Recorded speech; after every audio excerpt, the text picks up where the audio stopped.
Olá, muito boa tarde. Já está no ar mais uma edição do TVE Esportes. E a gente começa abrindo o programa aqui falando sobre o Gauchão Feminino de Futebol. A primeira fase do campeonato chegou ao fim e ficaram definidos os cruzamentos das semifinais. Dono da melhor campanha, o Grêmio vai encarar o Brasil de Farroupilha. Já o Internacional terá pela frente o Juventude. A fase de classificação terminou no sábado com vitórias das gurias da dupla Grenal. De olho no bicampeonato, as mosqueteiras bateram as Esmeraldas por 1-0 no CT Hélio Dourado, em Eldorado do Sul. Camila Pini, aos 38 minutos do primeiro tempo, marcou o único gol da partida. Muito feliz pelo gol, a gente sabe do trabalho que a gente tem dia a dia, então agora é só comemorar. Com o resultado, o Grêmio chegou aos 19 pontos e 6 vitórias, mesmos números das coloradas. Para desempatar as rivais, valeu o critério de gols sofridos. Como as tricolores levaram 3 a menos, ficaram com a primeira colocação. As meninas do Inter fecharam a primeira fase com um tranquilo triunfo sobre o Brasil por 3-0. Yasmin abriu o placar no finalzinho da primeira etapa. Após o intervalo, mais 2 gols. O primeiro por Belém Aquino. A uruguaia empurrou fácil para o fundo das redes, após falha da goleira rubro-verde. A gente sabe que tem que melhorar muito mais. Os mata-matas é distinto, mas queremos ir a uma definição novamente ao Gauchão e necessitamos passar bem por essa semifinal. Rafa Mineira, com um bonito arremate da entrada da área, fechou a contagem no Sesc Protásio Alves, aqui na capital. Nas semifinais, Grêmio e Inter vão começar fora de casa para depois decidir a presença na final diante de suas torcidas. As datas dos jogos ainda não foram anunciadas pela Federação Gaúcha de Futebol. Bom, e aqui no TVE Esportes de hoje recebemos Cláudio Mastrangelo, coordenador de futebol de mesa do Grêmio Náutico União, que vai receber a 16ª edição do Campeonato Brasileiro Individual de Futebol de Mesa, modalidade Dadinho. Cláudio, bem-vindo aqui ao TVE Esportes. Muito obrigado, Alain. Boa tarde, audiência. De fato, afinal de contas, chegou a vez do Rio Grande do Sul sediar a competição magna do futebol de mesa, a modalidade Dadinho. Depois de Curitiba, depois de Rio de Janeiro, São Paulo, é a vez do Rio Grande do Sul, em que pese não tenha uma tradição tão larga como, por exemplo, o Rio de Janeiro nessa modalidade, é a nossa vez de sediarmos esse grande campeonato que, enfim, vai reunir os melhores praticantes dessa modalidade em nosso estado no fim de semana que se aproxima, 18 e 19, no ginásio de esportes do Grêmio Náutico União, na rua Reis Lousada, na sede União Petrópolis, onde antigamente funcionava o grande e tradicional Petrópolis Tênis Clube. Lá, que hoje integra o patrimônio do nosso clube querido Grêmio Náutico União, teremos, então, essa expectativa, aguardando que apareçam lá os admiradores aficionados do futebol de mesa para dar uma espiada e conhecer um pouquinho do nosso futebol de mesa, que tem uma modalidade diferente. Muitos Cláudio, não conhecem. Para a gente se situar, como é que funciona essa modalidade Dadinho? Bom, começa que não é com bola. Acabamos de ver os gols ali do feminino com a bola. Existe futebol de mesa com pastilha, existe futebol de mesa com bolinha de microfibra, pois o nosso futebol de mesa Dadinho é praticado com um pequenino dado. Mal e mal dá para enxergar ali. Esse dadinho amarelo aqui é o objeto de desejo dos atletas que, depois de 2 tempos de 7 minutos, não é, chegam ao final de mais uma partida muito dinâmica, com particularidades na regra, e que teve o seu berço, se a gente pode chamar assim, no estado do Rio de Janeiro, principalmente ali pelo início dos anos 90. E foi se difundindo, Minas Gerais também, e, afinal de contas, aí, há meia dúzia de anos, nós terminamos por incorporar essa modalidade ao leque de outras que já temos na prática do futebol de mesa. Pois é, existem outras modalidades, mas o que diferencia o Dadinho das demais? Olha, diferencia basicamente esse formato diferente. O Dadinho, ele tem toda uma particularidade. O botão, ele tem, o atleta, ao manejar a sua ficha, ou palheta, como se chama, ele tem que encontrar uma forma de bater naquele dado que é quadrado, obviamente, direcionando rumo ao gol, numa brecha que fique. Ao contrário da bolinha, que ela é, por ser uma esfera, tem uma dimensão parelha, se a gente pode dizer, o dadinho ele consegue pregar peças, às vezes, nos botonistas, que imaginam que vai para uma direção e vai para outra. Mas para tudo tem uma técnica. E chega um momento que, embora aqui e acolá aconteça algum problema, algum desvio, mas no mais se torna uma regra dinâmica, muito corrida, porque são 7 minutos, e os scores não são tão elevados como, por exemplo, na regra 12 toques.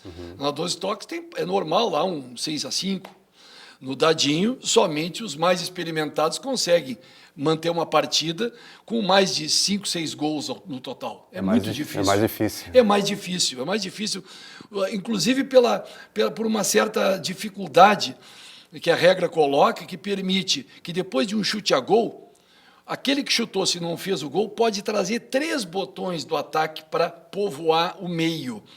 Significa que o atacante, quando estiver armando a sua jogada, ele já tem um bloqueio maior. E o dadinho, ele, como eu disse agora, é mais difícil de domar. Então o pessoal acaba chutando de longe. E chute de longe, com os pequenos espaços que existem entre goleira e goleiro, se tornam os scores mais apertados, mas é um jogo muitíssimo emocionante e, como eu disse, nós teremos 136 botonistas de 12 estados e o Distrito Federal disputando um campeonato brasileiro que está muito aguardado, especialmente aqui no Sul, onde nós já tivemos a Copa do Brasil em 2018, se não me falha a memória, mas agora chegou a vez da competição mais importante, que conta pontos, obviamente, para o ranking nacional. E por isso que estarão aqui os melhores botonistas. Então é muito interessante, para quem tem curiosidade de saber como é que se joga com uma bolinha quadrada, aparecer lá no GNU, sábado e domingo. Sábado às 10 da manhã começa, vai até a noitinha, e domingo nós temos ali, iniciando às 9 até 2 da tarde. Tem horário de sobra, entrada franca, e os associados, obviamente, estão liberados o tempo inteiro para participar junto. Perfeito. 138 participantes, Exato. disseste, e com convidados de todo o país. Exato, exatamente. Qual é a expectativa para este evento? Olha, a expectativa, como eu disse, é de muita qualidade, é de muita disputa, de muito fair play, que isso é um aspecto muito importante. Por isso que a gente, inclusive, estimula bastante a prática do futebol de mesa pela meninada. Porque desde pequeno ele vai aprender a perder, vai aprender a ganhar, porque ele também tem que saber ganhar. Fundamental. Exatamente. Concentração. E isso aí é uma busca permanente que a gente tem. E não é fácil, porque a concorrência dos jogos eletrônicos ela é muito forte. Em alguns estados existe aí uma frequência maior de botonistas pequenos, jovens, adolescentes, mas vamos chegar lá e lembrando sempre que na nossa infância, eu, por exemplo, comecei a jogar com 6 anos. Né? A maior parte do pessoal começou a jogar cedo. Então, é uma questão de recuperar esse hábito antigo, que é uma coisa boa que a gente traz da infância. E procura, né, continuar pelo resto da vida jogando. Tem gente, hoje eu estou com 70, tá, tem muita meninada aí de 70 anos jogando, tem gente com mais de 70 anos. E tu começaste cedo também. Comecei com 6, 7 anos. Isso aí. Cláudio, agradecemos muito a tua presença, a tua participação conosco aqui no TVA Esportes. Desejamos sucesso nesse evento que vai ser final de semana, agora como tu bem disseste, sábado e domingo, sábado a partir das 10 da manhã, domingo a partir das 9 da manhã. Exato. Então, sucesso bastante. E eu agradeço muito a oportunidade que a TVA está nos dando de divulgar o esporte, e sempre que vocês nos chamarem aqui, eventualmente para fazer alguma cobertura, nem que seja flashes lá nos nossos eventos, será um grande prazer e tenho certeza que todos ganham, porque o esporte ele entretém, ele semeia virtudes e devemos prestigiar também essa modalidade. E quando houver novos eventos, por favor, o Sem espaço dúvida. está aberto. Muito obrigado. Muito obrigado pela oportunidade. Muito obrigado, Cláudio. Eu agradeço. Pela Liga Nacional de Futsal, Carlos Barbosa desperdiça oportunidades e fica só com um empate com o Corinthians. No primeiro confronto pelas oitavas de final. Pouco mais de 2.000 pessoas foram acompanhar a partida na manhã de domingo no Centro Municipal de Eventos de Carlos Barbosa. A equipe de Perifuentes teve o domínio da partida, mas errou muito nas finalizações. E o começo da CBF foi avassalador. Com 1 minuto e 20 segundos, Juninho recebeu na direita, limpou a marcação e bateu forte, fazendo 1-0 para o time da casa. Os gaúchos seguiram pressionando e perdendo chances. O castigo veio aos 12 minutos da etapa inicial. Igor Carioca fez jogada pela direita e chutou em direção ao gol. A bola bateu no fixo Lucas Martins e foi parar no fundo das redes de Pedro Bianchini, 1-1. O jogo de volta será na próxima sexta-feira, 8h30 da noite, em São Paulo. Quem vencer garante a vaga nas quartas de final. Se houver empate, prorrogação de 10 minutos. Persistindo o empate, avança a equipe que teve melhor campanha na primeira fase, no caso, o Corinthians, que terminou em sexto, enquanto a CBF foi a 11ª colocada. E a gente segue falando de futsal, mas agora no feminino. Decisão do Gauchão Série A começou com uma goleada implacável das gurias da Celemaster sobre a Mauge. Quem apostou num jogo equilibrado no ginásio Chimitão, em Uruguaiana, errou feio. No sábado, a Celemaster deu um autêntico show e aplicou 7-0 nas adversárias. Deise e Verônica fizeram 2 gols cada e acabaram como as artilheiras da noite. Letícia, Gabizinha e Thalita também ajudaram nas contas do time da casa. Foi apenas o primeiro duelo da final do campeonato organizado pela Liga Gaúcha de Futsal. No dia 25 de outubro tem mais em novo cenário, o ginásio Profut em Pelotas.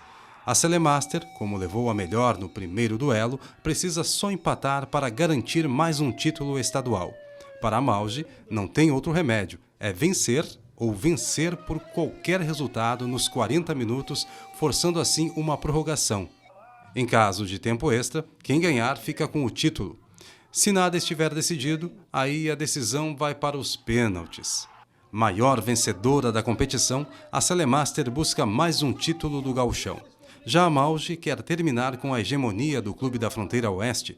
Na fase de classificação, a equipe pelotense teve 100% de aproveitamento, com 6 vitórias, 2 delas justamente contra as rivais da final. E nós vamos ficando por aqui. O TV Esportes volta amanhã, a partir do 12h15. Um grande abraço e até lá!